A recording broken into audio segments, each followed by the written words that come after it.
আমি স্বীকার করতেছি আমি ভাঙা ঘরে থাকি। আমার মা একজন কাজের বুয়া, মানুষের বাড়িতে কাজ করে আমার পড়ালেখা করা।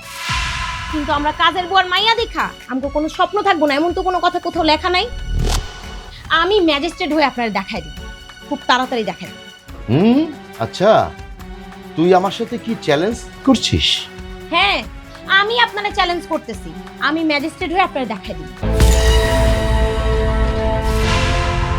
ওকে, ঠিক আছে, আমি তোর চ্যালেঞ্জ গ্রহণ করে নিলাম, কিন্তু মনে রাখিস তুই কোনোদিনও ম্যাজিস্ট্রেট হতে পারবি না। মা চলো, এই লোকটার সামনে আমার একটা মিনিটও দাঁড়া থাকতে পারতেছি না, আসো।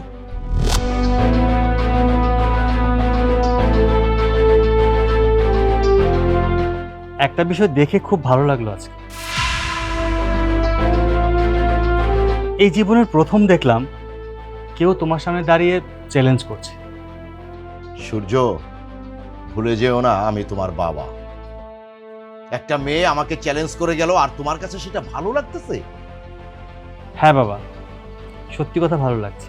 সত্যি অবাক লাগছে যে আমি তোমার নিজের সন্তান হয়ে আজ পর্যন্ত তোমার সামনে দাঁড়িয়ে এভাবে চ্যালেঞ্জ করে কথা বলতে পারিনি। তো আজকে সামান্য বুয়ার মেয়ে তোমার সামনে দাঁড়িয়ে চ্যালেঞ্জ করে কথা বলে গেছে। হাতে গুড়া গেল তল, মশা বলে কত জল। ওই ফকিন্নির মেয়ে কি বলে গেল না গেল, আর সেটাই তুমি একেবারে প্রাধান্য দিলে না? বাবা, আমার কেন জানি মনে হচ্ছে তুমি এই চ্যালেঞ্জে হেরে যাবে। Shut up! সেটা সময় আসলে দেখা যাবে কে জিতবে আর কে হারবে।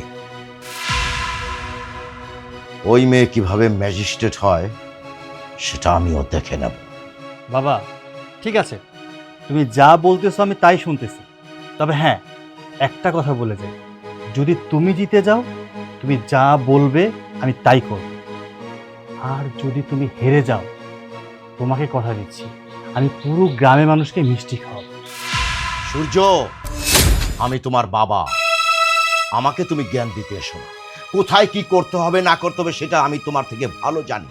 তুমি তো বসে বসে বাপের অন্ন ধ্বংস করছো, ওটাই করতে থাকো। যাও ভিতরে যেয়ে বাবার অন্ন ধ্বংস করো, যাও।